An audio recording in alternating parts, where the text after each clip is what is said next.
So এই কুর্তিটা আমি নিয়েছিলাম শান্তিনিকেতন সোনাঝুরি থেকে, দেখতেই পাচ্ছ। আর এটাকে আমি ড্রেস আপ করেছি ব্ল্যাক কালারের লেগিংস দিয়ে, আমার রুমে এতটা স্পেস নেই দেখানোর। তো this is the look, okay. And এটা নিয়েছিল আমার কাছ থেকে 130 টাকা, ওকে। এটা বলেছিল 180, বার্গেনিং করে করে 130, ওকে।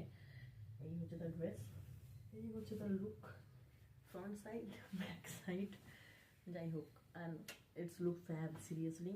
ফিটিং হালকা ফিটিং করিয়েছি, হাতগুলো বুঝতেই পারছো, হাতগুলো একটু ঢেলা ঢেলাই, এগুলো স্টাইলগুলো, এটা মানে নর্মাল, এটা চেপা আর এটা ঢেলা হবে।